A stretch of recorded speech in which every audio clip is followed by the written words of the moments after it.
नमस्ते बच्चों, कैसे हैं आप लोग। बच्चों, आज मैं फिर से आप लोगों के सामने उपस्थित हुआ हूँ। आप लोगों को ये बताना चाहता हूँ कि आप जानते हो कि बोर्ड परीक्षा इस बार 2 पार्ट में लेने जा रही है। सबको मालूम होगा, है ना। एक नवंबर दिसंबर में होने जा रही है जो कि टोटली MCQ होंगे, और दूसरा पार्ट होगा मार्च में। CBSE वालों ने इन्होंने इंस्ट्रक्शन दिया है कि जो नवंबर में पेपर होंगे वो टोटली MCQ होगा और वो हाफ सिलेबस से आएंगे। ये सबको करीब करीब मालूम ही होगा आप लोगों को। मैं समझ रहा हूँ कि शायद सबको पता होगा कि हाफ सिलेबस नवंबर में हो रहे हैं और बाकी के जो हाफ सिलेबस होंगे वो मार्च में होंगे, जो कि सब्जेक्टिव होगा। तो इसी पर्पस को ध्यान में रख के मैं आप लोगों के सामने कुछ अपने ये वीडियो बना रहा हूँ। ये MCQ बेस्ड क्वेश्चन है। तो मैंने मैथ का पहला चैप्टर में जितने भी चैप्टर आ रहे हैं, हर चैप्टर को बारी बारी से मैं कुछ इम्पोर्टेंट MCQ क्वेश्चन आप लोगों को समझाने जा रहा हूँ, जिससे आप लोगों को बहुत फ़ायदा होगा, हेल्पफुल रहेगा ये आपको। ठीक है। तो बच्चों, आप जानते हो ऐसे तो MCQ तो बड़ा आसान लगता है, नहीं आप लोग जो ऐसे ही टिक लगा दो, लेकिन नहीं, MCQ में पूरा चैप्टर की नॉलेज होना बहुत ज़रूरी है, तभी आप सही आंसर, सही ऑप्शन उसको ढूंढ सकोगे आप। ठीक है। तो मैंने आपको आज पहला चैप्टर लिया है मैथ का पहला चैप्टर। आप जानते होंगे कि रियल नंबर है, नहीं, रियल नंबर आप लोगों ने करा होगा, और हमने रियल नंबर से कुछ इम्पोर्टेंट क्वेश्चन हमने सिलेक्ट किया है। और ऐसे नहीं, मैं इसको एवरी क्वेश्चन को एक्सप्लेनेशन के साथ आप लोगों को समझाऊंगा कि कौन सा ऑप्शन सूटेबल होगा, कैसे आप लोगों को ऑप्शन चूज करना है। ऐसे ही गेस करके हम नहीं कर सकते। गेस करने पर हो सकता है, गेस हम तभी करते हैं जब जिस क्वेश्चन को बारे में हमें कुछ नहीं मालूम होता है या बिल्कुल याद नहीं होता, समझ नहीं आता, तो उस वहाँ पर हम एक आध क्वेश्चन में हम वो गेस कर लेते हैं। अदरवाइज आपको अकॉर्डिंगली आपको करके उसको फाइंड करके ही सही ऑप्शन आपको लगाना है। ठीक है। तो जैसे देखिए, मैंने पहला क्वेश्चन लिया है, the total number of factors of prime number is. अब बच्चों, आप लोग तो सब जानते होंगे कि प्राइम नंबर क्या होता है, प्राइम नंबर किसे कहते हैं। उम्मीद करता हूँ मालूम होगा करीब करीब। तो देखिए, इसका आंसर हम कैसे पकड़ेंगे। तो प्राइम नंबर कोई भी हो, जैसे कि आप जानते हैं एक 2 है प्राइम नंबर, 3 प्राइम नंबर होता है, 5 प्राइम नंबर होता है, 7 होता है, ये सब सारे प्राइम नंबर हैं। तो इनका मैक्सिमम फैक्टर क्या हो सकता है। 2 का फैक्टर आप निकालोगे, प्राइम नंबर तो खुद से डिविजिबल है, तो 2 को हम ज़्यादा से ज़्यादा 1 × 2 ले सकते हैं। 3 का हम 1 × 3 ले सकते हैं। 5 का हम 1 × 5 ले सकते हैं। 7 का हम क्या ले सकते हैं, 1 × 7। देख रहे हैं। तो आप क्या देख रहे हो, कोई भी प्राइम नंबर हो तो उसके मैक्सिमम 2 ही फैक्टर हो सकते हैं, एक 1 और दूसरा वो खुद नंबर, नहीं। तो इस तरह से आप यहाँ देख रहे हैं कि कोई भी प्राइम नंबर हो, चाहे छोटा प्राइम नंबर, बड़ा प्राइम नंबर, जो भी हो, उस प्राइम नंबर का 2 ही ये फैक्टर संभव है। तो इसका सही ऑप्शन आपका क्या होगा, इसका सही ऑप्शन होगा ये C। ठीक है, क्योंकि 2 से ज़्यादा इसमें हम फैक्टर्स नहीं ले सकते। तो पहले क्वेश्चन का जवाब ऐसे हो गया। दूसरा है the HCF of LCM of 12, 21, 15। बच्चों, ये 3 नंबर दिए हुए हैं, 12 है, 21 है और 15 है। कह रहा है कि इसका HCF और LCM दोनों चाहिए। अब आपने सीखा ही होगा, जब चैप्टर पढ़ा है रियल नंबर, तो उसमें पढ़ाई है कि हम HCF कैसे निकालते हैं और LCM कैसे निकालते हैं, वो भी प्राइम फैक्टराइजेशन के मेथड से, नहीं। तो अब देखिए बच्चों, इसमें एक चीज़ और होता है कि MCQ में आप मेथड से पूरा निकालने की कोशिश करोगे तो उसमें आपको टाइम भी ज़्यादा लगेगा और उतना जगह भी नहीं होता है जो आप उसको पूरा मेथडली आप उसको कर सकते हो। ठीक है ना। तो इसीलिए हम क्या करते हैं कि इसमें थोड़ा सा शॉर्टकट तरीका भी हम अपनाते हैं। ठीक है, क्योंकि MCQ है, हमको तो सही ऑप्शन पकड़ना है और अकॉर्डिंग टू मेथड भी निकालना है। तो आप थोड़ा सा, अगर ये छोटे छोटे नंबर हैं तो तुम अब मन में कैलकुलेट कर लो कि 12 का फैक्टर क्या हो सकता है। तो 12 का फैक्टर हो सकता है 2 इंटू 2 इंटू 3, 2 2 जा 4, 3 जा 12। और 21 का फैक्टर क्या होता है 7 इंटू 3। और 15 का क्या हो सकता है तो 5 इंटू 3। देखिए हमने फटाफट ये फैक्टर लिख लिया। अब HCF तो आप जानते हो कि जो नंबर दो तीनों में कॉमन होंगे वही होंगे इसका HCF। तो HCF आपका हो गया 3, ठीक है। और LCM क्या होता है, LCM निकालने के लिए हम क्या करते हैं कि ये HCF का जो नंबर है ये तो होता ही है, साथ में बाकी जो बचे नंबर है उसको ले लेते हैं ऐसे ऐसे। तो हम इसको मैंने लिख के कर रहा हूँ, आप ओरली भी कर सकते हो। 3 इसमें से ले लिया तो क्या हो जाएगा 2 2 जा 4, 4 5 जा 20, 27 जा 140 और 143 जा 420। ओके, तो ये आपका आ गया 420। तो सही ऑप्शन क्या होना चाहिए 3 एंड 420। तो आप ढूंढो आप इसमें से कौन सा है ऑप्शन। अब देखिए इसमें है 3 140, इसमें है 12 420, इसमें 3 420। तो 3 420 यही आपको मिल रहा है।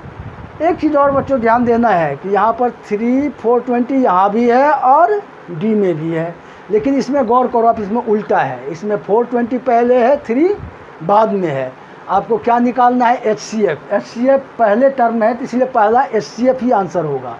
तो HCF हमारा 3 है, LCM 420 है। तो हमारे इसके हिसाब से अकॉर्डिंग टू क्वेश्चन सही ऑप्शन जो होगा इसका ये होगा C 3 420। आप देखो 420 या 3 इसमें भी है तो आप कंफ्यूज हो जाओगे, कहोगे कि दोनों नंबर तो इसमें भी है, लेकिन वो नहीं। आपको ऑर्डर भी देखना है कि पहले HCF है तो पहले HCF वाला नंबर होना चाहिए, ठीक है। दूसरा LCM है तो दूसरे नंबर पर LCM वाला होना चाहिए। ये चीज़ आपको ध्यान रखना है। इसीलिए MCQ में यही थोड़ा कन्फ्यूजन होता है, वो जानबूझ के इस तरह के ऑप्शन देते हैं कि आप कंफ्यूज हो जाओ, गलत में टिक लगा दो। हाँ, एक बात और बच्चों आप लोगों को मैं समझाना चाहता हूँ कि इस बार जो टेस्ट हो रहा है, शायद आप लोगों को तो मालूम होगा, सारे स्कूल वाले बता दिए होंगे कि इस बार एक OMR सीट दिया जाएगा आप लोगों को, और उसमें आपको भरना है। OMR सीट क्या होता है ये देखिए, मैंने एक ये बना के दिखा दिया है। इस तरह से एक अलग से सीट आएगी, उसमें इसी तरह से आपको ये गोले गोले बने होंगे सर्कल। इसका ये होता है कि जो भी, जैसे फर्स्ट क्वेश्चन का 4 गोले हैं ABCD, सेकंड का भी है, थर्ड, माने ऐसे सारे लाइन में आपको रहेंगे सारे क्वेश्चनों के। तो इसमें कहा जाता है कि यहाँ पर तो आपने टिक लगा लिया, लेकिन इससे नहीं होगा, आपको यहाँ पर भरना है। कैसे भरेंगे, तो जैसे पहले क्वेश्चन का आया हमारा C, तो पहले क्वेश्चन का ये C सर्कल जो है इसको आप अच्छी तरह से भर दोगे, ठीक है। इस तरह से पूरा भर दोगे, ठीक है। ये क्योंकि ये कंप्यूटर से कॉपी टेस्ट होगी इस बार, तो इसीलिए। अच्छा, दूसरी बात ये है कि ये सावधानी से आपको भरना है। थोड़ा सा इधर उधर कर दोगे आगे फैल जाएगा या तो ये क्वेश्चन आपका रिजेक्ट हो जाएगा, फिर इसमें नंबर नहीं होगा, सही होते हुए भी आपको नंबर नहीं मिलेगा। इसीलिए सावधानी से ये भरना होता है कि गोला से बाहर नहीं जाए, मतलब अच्छी तरह से गोले के अंदर में ही पूरा उसको भरना होता है। तो हम उम्मीद करते हैं आप समझ गए होंगे। वो तो सबको तो मालूम ही होगा, लेकिन फिर भी कई बच्चे हैं कंफ्यूज होते हैं कि क्या मतलब होता है, क्या है OMR सीट, कैसे भरेंगे, क्या करेंगे। तो इसके लिए मैंने एक थोड़ा सा ये बना के आप लोगों को दिखा दिया है। अब जैसे सेकंड क्वेश्चन का आंसर आया है C, तो इसमें भी आप C गोले को ऐसे भर दोगे, ऐसे पूरा इसको भर दो इस तरह से, ठीक है। उम्मीद करता हूँ समझ गए होंगे। और साथ में मैं एक सीट भी लाया हूँ, आप लोगों को दिखा रहा हूँ कि इस तरह का OMR सीट आएगा। देखिए ये इस तरह का OMR सीट आपको दिया जाएगा, माने भेजा जाएगा, और इसी पर आपको तो इस तरह से भर के आपको ओवरलोड करना है, ठीक है। ये है OMR सीट, ठीक। चलिए अब मैं दिखाता हूँ क्वेश्चन। अब हम आते हैं क्वेश्चन नंबर 3 पे। क्वेश्चन नंबर 3 कहता है कि द डेसिमल रिप्रेजेंटेशन ऑफ 11/2 का power 3 × 5 will be terminate after 1 decimal place, terminate after 2 decimal place, terminate after 3 decimal place, note terminate. अब आपने जो ये टर्मिनेट वाला क्वेश्चन करा होगा, इसका ये रूल है, जैसे कि आपने पढ़ा है कि अगर डिनोमिनेटर, अगर किसी भी फ्रैक्शन का denominator 2 is to the power n into 5 is to the power n इस रूप में अगर होता है, इस फॉर्म में होता है, तो वो टर्मिनेट होता है। ठीक है ना, टर्मिनेटिंग डेसिमल होता है। तो अब ये कहता है टर्मिनेटिंग तो होता है, लेकिन वो तो है हमारे पास इसमें 2 का पावर 3 5 है, टर्मिनेट तो है ही, लेकिन ये कितने डेसिमल प्लेस के बाद टर्मिनेट होंगे ये पता करना है। तो देखो बच्चों, इसके लिए बहुत आसान तरीका है। हम क्या करते हैं कि 2 का पावर 3 है, तो अब हम ये सोचते हैं कि 5 को, ये 5 जो है इसका भी पावर 3 हो जाए, नहीं इसका भी पावर 3 हो जाए। तो 1 5 तो है ही है 5, तो इसको हम किससे इंटू करें जो ये पावर 3 बन जाएगा। तो ऑब्वियसली है कि नीचे अगर 5 का पावर ऐसे 2 से हम कर देंगे तो 2 + 1 ये 3 हो जाएगा। दोनों 5 का भी पावर क्या हो जाएगा, ये हो जाएगा 11/2 का पावर 3 इंटू 5 का पावर 3। अब इसको हम ऐसे लिखेंगे 11 5 2 जा 10 का पावर होल 3। बस हमको ये 10 लाना होता है। 10 का पावर जितने ये पावर होंगे इतने ही प्लेस के बाद वो टर्मिनेट होते हैं। समझ रहे हैं? अगर ये पावर 2 होता तो 2 प्लेसेस लिखेंगे। अगर ये यहाँ पर जैसे 3 आ रहा है तो इसका सही ऑप्शन क्या होगा, ये टर्मिनेट होगा हमारा 3 डेसिमल प्लेस। तो ये इसका ऑप्शन सी सही है। ठीक है, अब आ जाइए question number 4, LCM of smallest. ये भी बहुत इंपॉर्टेंट क्वेश्चन है। LCM of smallest 2 digit composite number and number and the smallest composite number. बच्चों, आपने रियल नंबर चैप्टर पढ़ा है तो उम्मीद करता हूँ सब जरूर जानते होंगे कि कंपोजिट नंबर किसको कहते हैं। ठीक है, कंपोजिट नंबर आपने even number, odd number, rational number सब पढ़ा होगा, और इसमें एक ये भी पढ़ा होगा कि कंपोजिट नंबर। कंपोजिट नंबर ऐसे नंबर को कहते हैं जिसको 2 या 2 से ज़्यादा प्राइम फैक्टर होते हैं, कम से कम 2, तो वो कंपोजिट नंबर कहलाता है। समझ गए?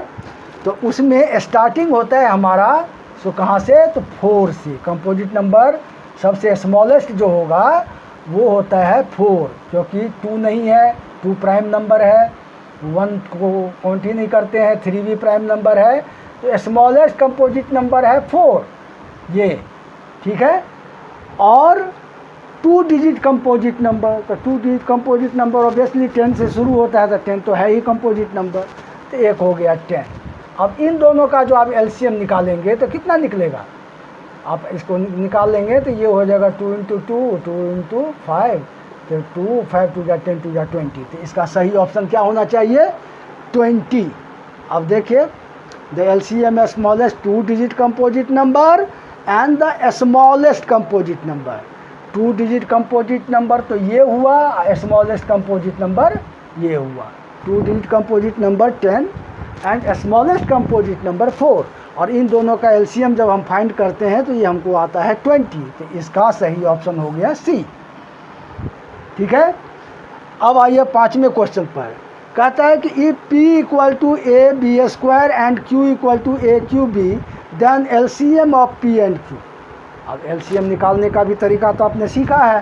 तो एक्चुअली क्या होता है कि जब नंबर आते हैं तब तो आसान लगता है, लेकिन ये AB के फॉर्म में रहता है तो बहुत बच्चे कंफ्यूज होने लगते हैं, इसका एलसीएम कैसे निकालेंगे। कोई बात नहीं, एकदम प्राइम फैक्टर का रूल आप अपनाओ। प्राइम फैक्टर के हिसाब से हम यही करते हैं ना। जैसे P बराबर हो गया हमारा AB² है, तो A × B ऐसे लिख लो, और Q को लिख लो, ये है AQB, तो A × B, तो ऐसे लिख लो।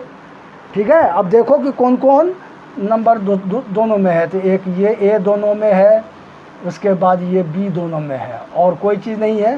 तो इनमें से एलसीएम के लिए हम क्या करते हैं, जो दोनों कॉमन है पहले तो वो ले लेते हैं A × B, अब बाकी जितने बचे हैं सब ले लेते हैं। तो ये हो गया A × B।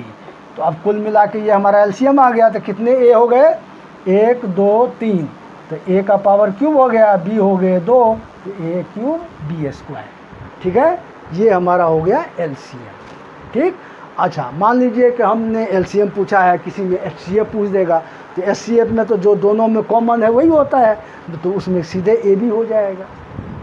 तो एक तरीका बता रहा हूँ कि अगर इस तरह का है, आप एलसीएम का पूछे चाहे एचसीएफ का पूछे, आप इसी मेथड को फॉलो करके आप आराम से सही ऑप्शन आप चूज कर लोगे। तो ये इसका आ गया ए क्यू बी स्क्वायर। अब ए क्यू बी स्क्वायर क्या होता है, सी में आ रहा है, इसका भी ऑप्शन सी हो गया। समझ रहे हैं ना। अब इसलिए मैंने हर क्वेश्चन को एक्सप्लेन करके बता रहा हूँ कि यही क्वेश्चन आ रहे हैं, कुछ इसी टाइप के क्वेश्चन होंगे तो आप इसी तरीके से उसको सही आप पकड़ सकते हो। ठीक है, अब आ जाओ 6 क्वेश्चन है। In this tree value of X and Y. देखिए ये एक ट्री दिया हुआ है, यहाँ पर y है, यहाँ 11 है, यहाँ 143 है, यहाँ x है, यहाँ 10001 है। अब इसको कैसे हम फाइंड करेंगे, तो बड़ा सिंपल रूल है। देखिए ये इन दोनों का इंटू इसके बराबर होता है, ठीक है, और इन दोनों का इंटू इसके बराबर होता है। तो आपको पता करना है कि 11 को किस से यहाँ पर इंटू करेंगे जो ये होगा। तो इसका ये बहुत सही तरीका है कि 143 को 11 से डिवाइड कर दो। तो 143 को 11 से डिवाइड करोगे तो ये हो जाएगा 13। तो y आपका 13 आ गया, है कि नहीं। अब इसमें अब इसको इंटू करने पर ये आता है। तो अब देखो, अब या तो आप 1001 को इससे इंटू कर लो, या अपना साथ दिमाग लगाओ, जो 143 को किससे करने आएगा, तो ये 1 लास्ट में ये 1 है। तो देखते हैं हम 7 से 143 को 7 से इंटू करते हैं तो यही आता है। देख लीजिए कैसे आता है, 143 इंटू 7 21 32, देखिए ये आ रहा है ना। इसका मतलब x हो गया 7, ठीक है। तो x हो गया 7, y हो गया 13। फिर आपको सीक्वेंस देखना है कि यहाँ पर कह रहा है कि इन दिस ट्री वैल्यू, पहले x का देखना है फिर y का देखना है। तो x हमारा क्या आ रहा है 7, तो आप ढूंढो इसमें से 7 कौन सा है। देखो ए ऑप्शन में है, पहले 7 है और y में 13 है। हालांकि ये 7 13 इसमें b में भी है, लेकिन b में पहले 13 है, मतलब x 13 बता रहा है, तो ये नहीं हो सकता। इसीलिए हमारे क्वेश्चन के हिसाब से सही ऑप्शन हमारा हो गया ए, ठीक है। अब बच्चों 7th क्वेश्चन को देखो, ये भी बहुत इंपॉर्टेंट क्वेश्चन है। 7th क्वेश्चन जो है ये ठीक से पढ़ो। n square minus 1 is divisible by 8 if n ई। कहता है कि n स्क्वायर माइनस 1 जो है सो 8 से डिविजिबल होगा यदि n का वैल्यू क्या हो। तो देखिए ये क्या है, इवन नंबर, ठीक है, ये 8 है इवन नंबर। तो ऑब्वियसली है कि n स्क्वायर माइनस 1 का वैल्यू कोई इवन नंबर हो तभी वो डिविजिबल होगा, नहीं। तो इवन नंबर आने के लिए अगर मन में थोड़ा कैलकुलेट कर लो कि अगर ये 2 का करोगे तो 2 स्क्वायर, 4 माइनस 1 3 होगा, तो नहीं हुआ। 5 से 4 से करते हो तो 4 जा 16 माइनस 1 क्या होगा 16 में 15, तो वो भी नहीं होगा। तो हम क्या देख रहे हैं कि n का वैल्यू अगर इवन लेते हैं तो नहीं होता है, ठीक है। तो अब ऑड नंबर लेके देखते हैं। ऑड नंबर अगर लेते हैं तो अगर 1 लेते हैं तो 1 में तो ये 0 हो जाता है, ठीक है, तो हो सकता है। अगर 2 लेते हैं, नहीं 3 लेते हैं तो 3 3 जा 9 और माइनस 1 8 होता है, नहीं तो 3 9 माइनस 8 तो 8 से डिविजिबल है। फिर 3 के बाद अगर 5 लेते हैं तो 5 5 जा 25 माइनस 1 24, वो भी 8 से डिविजिबल है। तो हम क्या देख रहे हैं कि अगर n का वैल्यू हम ऑड नंबर में लेते हैं तो इस पूरे का वैल्यू n स्क्वायर माइनस 1 हमारा इवन में आता है, जो कि 8 से डिविजिबल होता है, ठीक है। तो इसीलिए अकॉर्डिंग टू क्वेश्चन इसके हिसाब से हमारा सही option N integer. N integer का मतलब सारा इंटीजर नहीं, ये नहीं हो सकता, क्योंकि सारे इंटीजर इसमें फिट नहीं होंगे माइनस में अगर लेंगे तो, ठीक है। अगर ये नेचुरल नंबर है तो नेचुरल नंबर में तो सारे नंबर आ जाते हैं, तो ये भी नहीं होगा, इवन ऑड सब आते हैं। तो इसका सही ऑप्शन हमारा होगा एन ऑड नंबर, ये ठीक है। ऑड नंबर अगर इसमें डालते हैं कोई भी, तब ये पूरे का वैल्यू जो आएगा वो 8 से डिविजिबल होता है, होगा। तो सही ऑप्शन आपका हो गया सी। तो इस तरह से आपने देखा कि हम इसको किस तरह से मतलब करते हैं। कुल मिला के आपको चैप्टर में जितने भी टॉपिक्स हैं सब आपको पता होना चाहिए। हाँ, अकॉर्डिंग टू क्वेश्चन थोड़ा सा आपको प्रैक्टिस माने ट्राई करके उसको कैलकुलेट करके फटाफट आपको लगाना है। कन्फ्यूज़न के पॉइंट बहुत होते हैं, 2-4 ऐसे अब यहाँ पर दिखाया है कि 2-2 ऑप्शन सेम जैसे होता है, आपको लगेगा कि यही होना चाहिए, ये होना चाहिए, नहीं। तो आपको इसमें दोनों ही देखना होता है कि समय भी कम लगे, क्योंकि जगह भी नहीं होता है कि पूरा आप इतना कैलकुलेट करोगे, और सही आपका ऑप्शन भी आ जाए। हाँ, तो अब मैं ये देखिए 8वां क्वेश्चन है, the HCF of smallest prime number and the smallest composite number. अब देखिए स्मॉलेस्ट प्राइम नंबर क्या होता है मालूम है? स्मॉलेस्ट प्राइम नंबर हमारा है 2। क्या है? 2। कई बच्चे बोल देते हैं 1 नहीं, 1 को नहीं काउंट किया जाता है उसमें, ठीक है। 1 को केवल हम ऑड नंबर में काउंट करते हैं, ठीक है। स्मॉलेस्ट प्राइम नंबर है 2 और स्मॉलेस्ट कंपोजिट नंबर है 4, ठीक है। स्मॉलेस्ट कंपोजिट नंबर कौन सा है? 4 से स्टार्ट होता है, क्योंकि 4 के 2 फैक्टर होते हैं, 2 × 2, ठीक है। तो 2 और 4 का HCF क्या होगा? ओरल आप फाइंड कर सकते हो। 2 और 4 का HCF कह रहा है, ठीक है ना।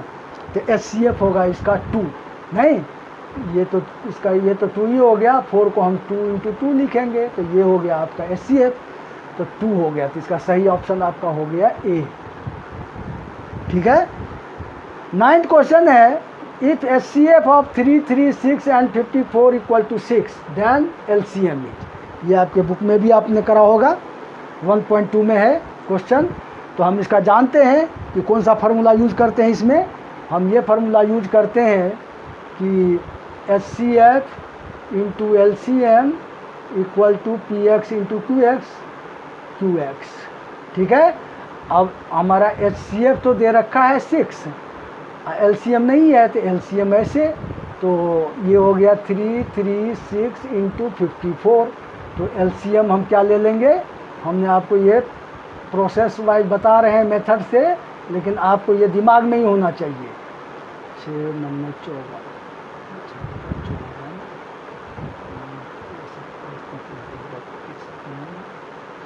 देखिए इसके हिसाब से हमारा आ रहा है कितना?